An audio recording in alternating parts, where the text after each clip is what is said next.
So now you've decided on the ashwebi you want to sell, but now you're confused. You're like, should I sell it myself or should I have somebody sell it for me? In this video, I'm going to help you make that decision by breaking down the pros and the cons of choosing either of these two. Appreciation.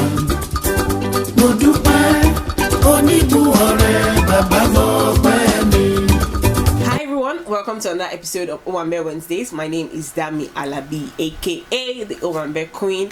I bring you videos, tutorials, everything on how to plan, how to sleep, how to just live your best life at the next Owambe you are either attending as a guest or planning as the host. In today's video, I'm going to be breaking it down on how to sell ashwebi. I have a video on how to pick ashwebi for sale. I will have a video on how to pick ashwebi style as the guest. If you've not seen that, I'll link it down below. I'll just put a card somewhere up here. I don't know where YouTube allows us to put the card, if it's here or if it's here. You shall see point. That is where it's supposed to be. Now let's break it down. There are two ways to sell ashwebi. You can either sell this ashwebi by yourself, and even selling ashwebi by yourself, there are also two ways to do it.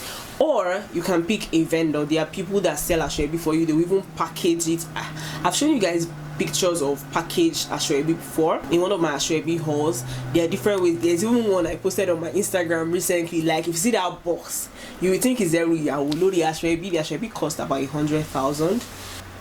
I didn't buy it. It was a customer that brought it to my mom's shop to clean off. So that is how I know, because my mom was like, ashwebi, and they're 100k lara shoye.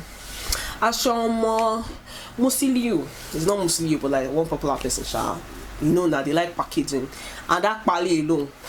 Anyway, let's just get straight into the video. If you want to sell this ashwebi yourself, there are two ways that you can sell it. You can either carry your money and go to the market and buy all the ashwebi you need. Now this works in two ways. One of the reasons why this is actually recommended is the thing with ashwebi is every season there's a fabric that is trending. Now for Ankara, now I've been seeing white and blue Ankara everywhere. Like, that is the color that people want to be wearing these days. Like, white and blue Ankara is what is trending in the market right now, and a lot of people are actually going towards it and buying it and stuff.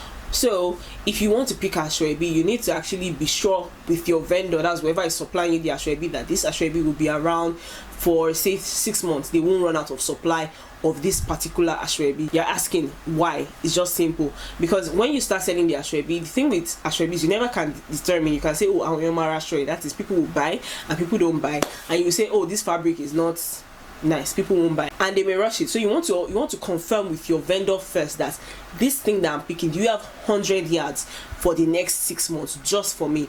Now if they can't guarantee you that, then you may want to buy this 100 yards down, that is, and be in debt, because it's tricky. They may buy, they may not buy, and if they don't buy, like I said in my previous video, you have cotton for a lifetime. So that is one way you can go about selling ashwebi. So pick it, buy it off the vendor. If it's 100 yards, buy it off the vendor, then take it and start selling people 10 yards, 6 yards, as the case may be. Or you just tell the vendor, I am planning my wedding, I'm planning my 50th birthday party, I'm planning my 30th wedding anniversary. I want you to stock up this exact ashwebi 50 yards, because I'm going to be coming to pick them up once a week. Now if you do that, it's also very tricky, because these people, they work with money. So if somebody else comes and the person offers to give them full payment, they may just sell the ashwebi. So that's kind of the pro and the con. So you want to be sure that the ashwebi will be around for a long time. Like I said, picking the ashwebi seems simple, but actually selling it is a lot harder. In one of my friend's wedding, I have the vlog up. She actually sold ashwebi for her wedding, and there were 2 batches, because the vendor that she actually had purchased the ashwebi from ran out of that fabric, and she had to now look for another alternative. It was not 2, it was 3. Because the color was actually cream and wine. I've worn the lace on the channel before. It was cream and wine. Yeah, cream and wine, that was the color of the lace. So when she ran out of cream and wine, they still had the lace in purple and cream. So they kind of thought that purple and cream was similar to, cream and wine. So that went, and after a while, the purple and wine ran out. So she now found another lace that looks similar to the first wine. So we had 3 ashwebis. I was lucky I got the first one, and that one looked more expensive than any of the other ones. Like, that was why she actually picked it in the first place, because it looks more expensive than the popular wine. You know how colors are now. There's some colors that they look rich, and there's some colors that they look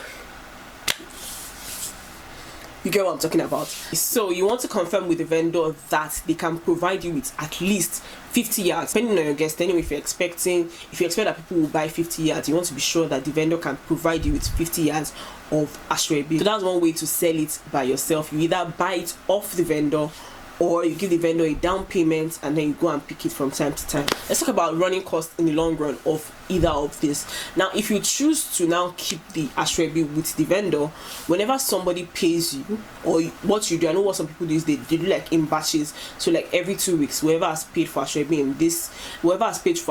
in 2 weeks, they gather the money together and then they go to the market and they go and pick up the asoebi and they start distributing, which is hard. Why is it hard? It's more stressful on you because your transportation cost going to the market every 2 weeks or every week or every other day is not factored into the price of the asoebi. So in the long run, you are probably losing more by going through this route. It's just a lot more stress. So if you buy and keep in your house, you can distribute as you go along. It's a lot more stress going to the market every other week, coming back with the same thing.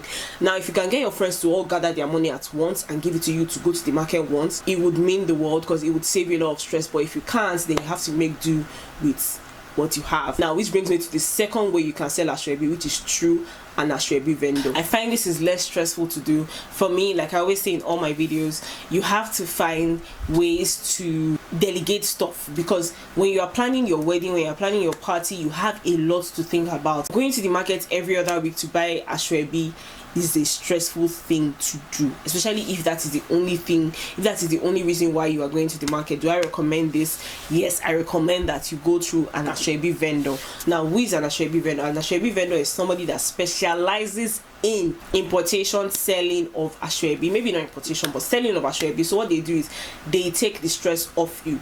And also, when you are going through this route, people don't owe, because shame will be catching them. How will I call this vendor? The thing is that the way the country is not that I don't want to pay, but the vendors don't take that from you. But if it is you, that is considering how close you are, they will owe you. They will tell you, you know what, just give me the fabric, I would pay. And also even you as a person, because the fabric is beginning to take too long with you, you will just give them that, okay, they will pay me. What if they don't pay you? Have you considered that? What if they don't pay you? My sister, my brother, oh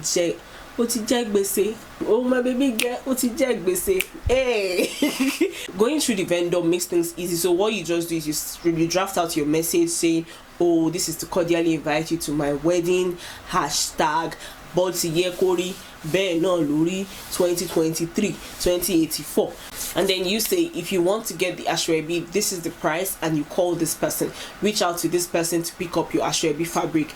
They deliver, and you can also pick up. It takes a lot of stress off you. The only thing is maybe you'll be contacting your vendor to know, okay, how many yards have you sold, who are those are. But that is if you want to give yourself that stress. But if it is me, I didn't really care. Like I've said before, I probably won't sell asoebi when I decide to get married, because I'm not cut out for that life. But if you sell it and you bring it to me, of course I will buy it. I mean, I love to slay. I feel like that is a very good way to go about it. What are the pros and what are the cons of going through this route? Now, the first pro is that it takes a lot of stress off you. You don't have to worry about the pricing. They worry about the pricing.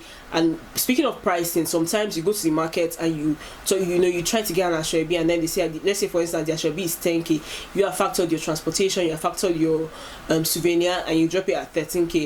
And then imagine that, let's say you start selling this asoebi in June, your wedding is in September, and by August asoebi itself has gone up to 13k. Now you can't sell the asoebi for anything higher than the price that you have put it at. Even if you still sell it at that price, because you start giving people souvenir from the actual asoebi, you have to continue, so you can run into debt. And also, when you sell the asoebi through the vendor, if people don't buy, you get, as if the person goes ahead to import like 100 yards and the person only sells 30 yards, the debt is not on you. You don't jegbese directly on, unlike when you go to the market and you buy like 100 yards and you put it at home. and you're selling one by one, you are not into that business.